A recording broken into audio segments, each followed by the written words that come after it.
ministro da Saúde, José Gomes Temporão, informou no último dia 26 que o governo federal vai gastar cerca de R$1 bilhão com 83 milhões de vacinas para combater a segunda onda da pandemia de gripe A H1N1 no país. A ampla maioria dessas vacinas é para combate à gripe pandêmica. Ao todo, o Ministério espera vacinar 81 milhões de pessoas. 62 milhões contra a gripe pandêmica, que ganhou o nome de suína, e o restante contra a gripe comum, que também mata dependendo das condições do infectado. A gripe suína matou 1.705 pessoas no Brasil e cerca de 14 mil em todo o mundo.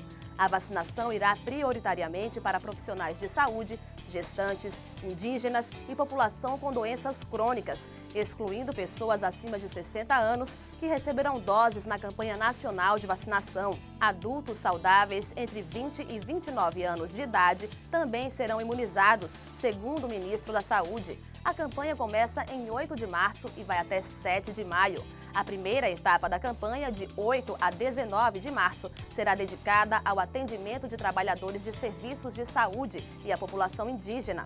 A segunda etapa vai começar em 22 de março e vai até 2 de abril para imunizar pessoas com doenças crônicas, como obesidade mórbida, doenças cardíacas e respiratórias e diabetes, e também crianças entre 6 meses e 2 anos de idade.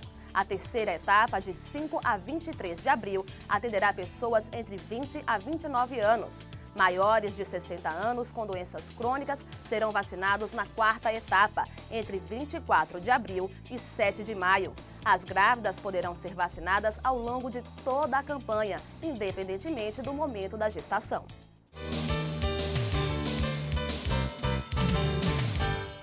A entrevista de hoje é sobre labirintite e, para falar sobre o assunto, eu converso com o otorrinolaringologista Ronaldo Carvalho. Doutor Ronaldo, seja bem-vindo ao programa.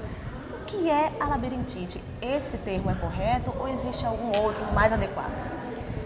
Olha, a labirintite, ele é um termo específico dentro das labirintopatias. Só que popularmente ficou conhecido como labirintite, até hoje todos usam. Mas para nós especialistas, a gente entende bem quando o paciente vem se queixando de uma provável labirintite. Porque a labirintite é a inflamação do labirinto. E as labirintopatias é uma gama de patologias que cursam com tontura, com vertigem. Tá? Então, a labirintite... O que é o labirinto, no caso? O labirinto é um órgão que fica dentro do nosso ouvido, que junto com a propriocepção, que é dado pela nossa pele, como junto com a visão e coordenados pelo cerebelo, fazem com que a gente se localize no espaço e a gente se equilibre. Tá? Então, quando você tem uma alteração neste órgão, o labirinto, aí o paciente vai, lógico, se queixar do desequilíbrio. Certo. E quais são as causas da labirintite? Então, existe uma gama de fatores, porque a gente pode classificar as labirintopatias em periféricas e centrais. E existem exames específicos para isso.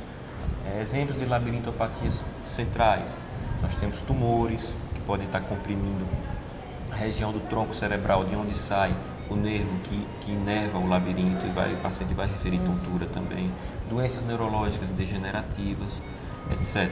E labirintopatias periféricas, que são as doenças que acometem o labirinto no ouvido, que é aquilo que eu falei inicialmente.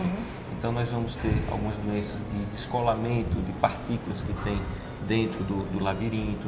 Nós vamos ter o processo inflamatório, que é a labirintite propriamente dita, que foi a primeira pergunta que você me fez. E nós vamos ter também, que é muito comum, alterações do aporte vascular do labirinto. O labirinto precisa ser bem irrigado. Esse eu acho que talvez a patologia mais comum dentro das labirintopatias. Um problema de coluna cervical pode diminuir esse aporte, dentre outros. A incidência é maior em pessoas idosas? Com certeza, nós temos a incidência bem maior nas pessoas idosas, até porque essas patologias que eu falei, tumores, problemas neurológicos degenerativos, problemas vasculares, vão ser também mais comuns nos idosos. Mas os jovens também podem ter? Existem também doenças do labirinto, as labirintopatias periféricas, que são inerentes do idoso.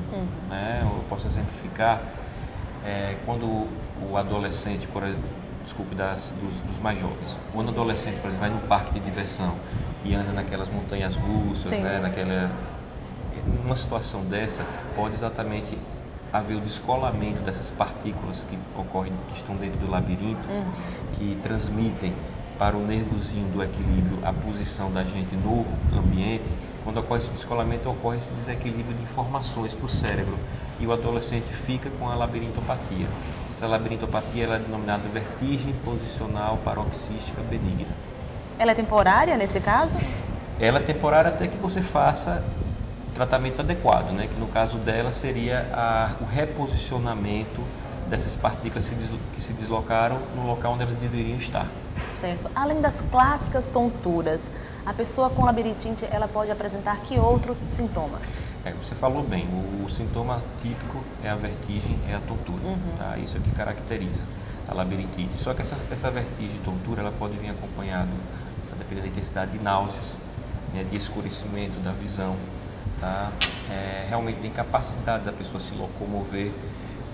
Então, existem essas gamas de sintomas, mas a tontura, a vertigem, realmente é o sintoma principal. O nistagmo também. O nistagmo é um bater dos olhos da gente lateralmente, que a gente observa também numa pessoa que está numa crise aguda de labirintopatia. Mas é bom lembrar que nem toda tontura é sinal de labirintite. Nem toda tontura, porque às vezes, na verdade, é porque a grande maioria das vezes sim, mas é porque o paciente às vezes com problema de visão pode... É bom investigar, né? O paciente, por exemplo, com problema de visão pode traduzir aquele problema com a sensação de tontura, para o paciente com problema gástrico, de mal-estar, pode às vezes traduzir aquilo com a tontura.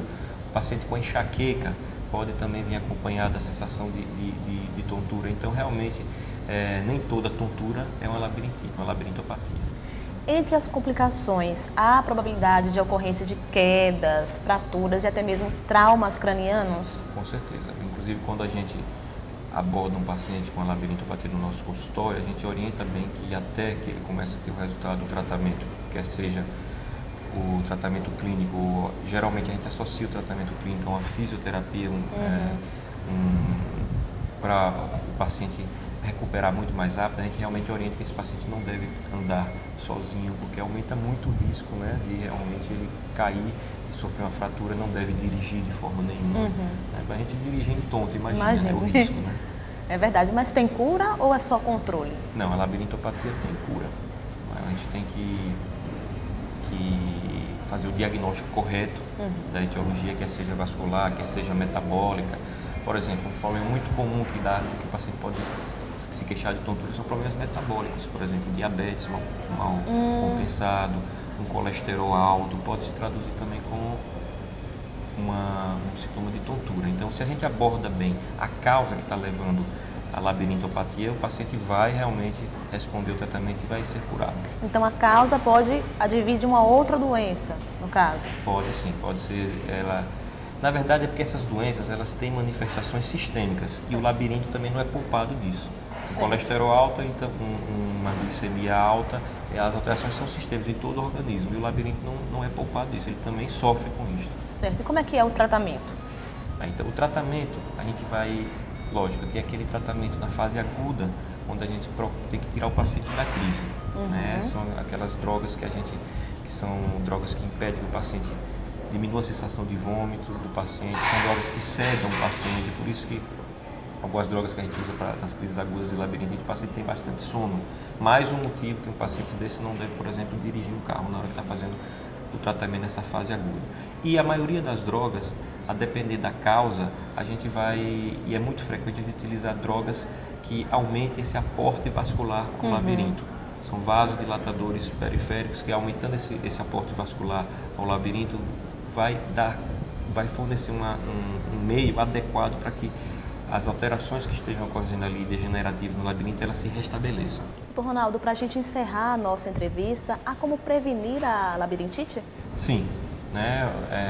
O paciente tem que realmente fazer suas revisões periódicas, quer seja com o seu clínico geral, quer seja com o seu geriatra, tá? Para que exatamente ele tenha realmente esses outros fatores que eu falei que podem levar ao sintoma a uma labirintopatia, como diabetes, um colesterol, bem controlados, né? O paciente, ao apresentar sinais iniciais de tontura, deve procurar logo um especialista, porque se a gente pega um paciente nessa fase, é muito mais fácil a gente fazer um tratamento mais precoce, o paciente tem uma resposta muito mais rápida, né? E ter uma cura também mais rápida, consequentemente.